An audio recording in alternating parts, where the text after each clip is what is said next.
তো বড় লোকের জন্য এই ভিডিওটা না, না প্রবাসী ভাইদের জন্য এমন ভাবে চলো। বা আমাকে ছেড়ে এসছি ভাই, মনে অনেক দুঃখ জমে আছে, তোমাদের বলতে পারবো না। তো হে গাইস, কেমন আছো? আশা করি ভালো আছো। আমরা কিন্তু ভালো নাই বড় ভাই। আমি আছি মুম্বাইয়ে, আর মুম্বাইয়ে এই গত পরশু দিন মুম্বাইয়ে কিন্তু একটা ট্রেন অ্যাক্সিডেন্ট হয়। তো সেই ট্রেন অ্যাক্সিডেন্ট হওয়ার জন্য যতজন মায়ের কোল খালি হয়েছে, আর 2024 সাল পরে তিনটা ঘটনা হলো, ঠিক আছে। তো মুখ্যমন্ত্রী রেলমন্ত্রীর কাছে আমার একটাই আবেদন এবং নিবেদন, আমার এই ভাইটা কিছু বলবে, কথাগুলো তোমরা শুনে যাও। লাইক কমেন্ট করতে হবে না তোমাদের, ঠিক আছে, শুধু পারলে শেয়ার করে দিও। ভাই বলো তো। হয়তো আমার কথা শুনে তোমাদেরকে খারাপ লাগে। 2023-এ একটা রেল ঘটনা হলো, অনেক মানুষ মানে মায়ের কোল খালি হয়ে গেছে, অনেক মানুষ মারা গিয়েছে, ঠিক আছে। তো আমার প্রধানমন্ত্রী আর মুখ্যমন্ত্রী সবার কাছে একটাই নিবেদন থাকলো যে এগুলো যেন না হয়। এগুলো তো কোনো এমপির ছেলে মারা যায় না, কোনো প্রধানমন্ত্রীর ছেলে মারা যায় না, কোনো মুখ্যমন্ত্রীর ছেলে মারা যায় না। কারা যাচ্ছে জানো? আমার মতন তোমার মতন প্রবাসী ছেলেরা মারা যাচ্ছে। বাস। আর আমরা মরে গেলে আমাদের মায়ের বুকটা খালি হয়ে যায়। আমরা কিসের জন্য প্রবাসী এসেছি? কিসের জন্য রেলে আমরা আসি? ট্রেনে কিসের জন্য আসি? মুম্বাই এসেছি পয়সা কামাবো, বাড়িতে বাবা মাকে দেবো, বাবা মা সংসার চালাবে, নিজের ফ্যামিলিকে দেবো, বউ বাচ্চাকে দেবো, ওখানে ওরা খাবে, এখানে কামাবো। আর আমরা যদি আস্তে আস্তে যদি ট্রেনে অ্যাক্সিডেন্টে মারা যাই, তাহলে মানুষের মনটা থাকবে কোথায় পরিবারে? আর যেদিন আমরা গাড়িতে ছিলাম সেদিন ঘটনাটা বলো না। আর মেন কথা কি গাইস, আমরা 3 দিন আগে কিন্তু মুম্বাই আসছিলাম, ঠিক আছে। মুম্বাই আসার সময় 2 ঘন্টা কিন্তু এক জায়গায় ট্রেন দাঁড়িয়ে থাকলো।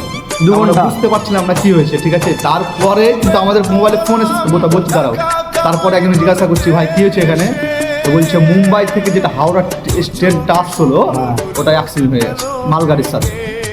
তো ওটা শুনে কিন্তু বাড়িতে খবর হয়ে গেছে, ঠিক আছে। ওখানে বাড়ি থেকে আনিবুল ফোন করছিল, আমরা কিন্তু রিজার্ভেশনে ছিলাম, ভাই মোবাইলটা পকেটে রেখে ঘুমিয়েছিলাম, ফোন রিসিভ করতে পারিনি। ওদের মাথা হয়ে গেছে হ্যাং, হ্যাং নয়, শুধু কানাকানি লাগিয়ে দিয়েছে বাড়িতে, সব জায়গায় থেকে এসএমএস করছে। তারপরে বাড়িতে আমাকে ফোন করে বললাম যে আমরা সেফ আছি, এটা আমাদের গাড়ি অ্যাক্সিডেন্ট হয়নি, হয়েছে মুম্বাই থেকে হাওড়া আসার গাড়ি। তো প্রধানমন্ত্রীর কাছে একটাই কথা বলতে চাই, কি রাস্তাঘাট ঠিক করার আর চেক করে গাড়ি চালান, ড্রাইভার জেনে নেশা করে জেনে গাড়ি না চালান। কেন ও মাদার চোদারা যে ট্রেনটা চালাচ্ছে, বোকা চোদারা খানকির ছেলেরা, ও বোকা চোদারে, ওই বোকা চোদার গাড়িতে গিয়ে কোনো সেলিব্রিটি যাওয়া আসা করছে ট্রেনে। আমার মতন গরিব ভাইরা, প্রবাসী ভাইরা কষ্ট, বউ বাচ্চা মাগি ছেলে রেখে বাইরে আসছে, আর ট্রেনে বারবার দুর্ঘটনা। ওখানে কোনো রেলমন্ত্রী বেটা মারা যাবে না, কোনো প্রধানমন্ত্রী বেটা মারা যাবে না বড় ভাই, বুঝতে পারলে? তো প্রতিবাদ আমাদেরকে করতে হবে। আর বাঙালি ভাই প্রতিবাদ করে বলে অনেক চুটিয়া সালা এসে কমেন্টে গালিগালা করে। তো তোমরাকে লাইক করতে হবে না বড় ভাই। তোমরা যদি মানুষত্ব থাকে, ইনসানিয়াত থাকে তোমাদের মধ্যে, তাহলে ভিডিওটাকে শেয়ার করো, প্রচুর পরিমাণে শেয়ার করো।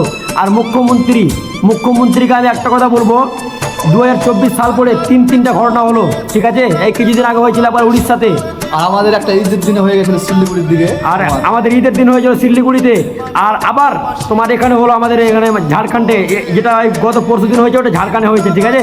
তো গাইস, ভিডিওটা বেশি করে শেয়ার করো, এতভাবে শেয়ার করো যাতে পাবলিক জানে, মানে পাবলিকের কাছে যেন আকর্ষণ যায়, যাতে মুখ্যমন্ত্রীর কাছে যেন ভিডিওটা চলে যায় এবং সবাইকে দেখানোর সুযোগ করে দাও বড় ভাই, ঠিক আছে কি?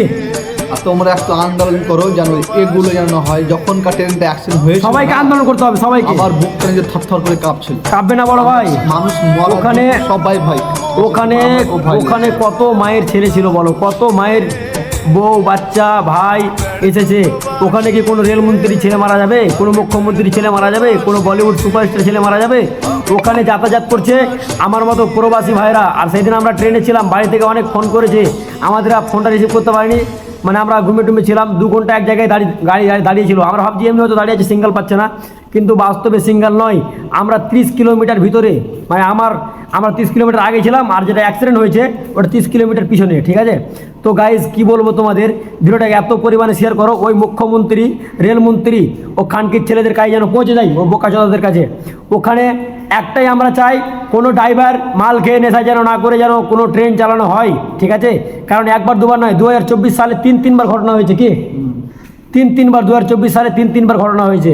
তো এখানে বড় ভাই তোমরা ভিডিওটাকে এত পরিমাণে মারো, সাপোর্ট, লাইক কমেন্ট শেয়ার করো। লাইক কমেন্ট করতে হবে না, জাস্ট খালি শেয়ার করে দাও যেন জানতে পারে, আর এগুলো যেন না হয়। হ্যাঁ, আমরাই খাটতে আসছি বাইরে, কোনো বড় লোকের ছেলে আসবে না। আমরা গরিব মানুষ, আমরা কি খাটতে আসতে হবে, আমাদের মতো প্রবাসের মানুষকে আসতে হবে।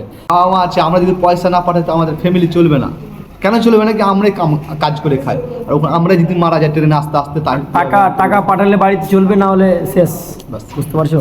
তো কী বলবো গাইজ, ভিডিওটাকে লাইক কমেন্ট শেয়ার করো। আর কি বলবো, কষ্ট জীবনে প্রচুর, আমাদের কষ্ট, প্রবাসীদের কষ্ট বুঝার মতো কেউ নাই দাদা, কেউ নাই, ঠিক আছে।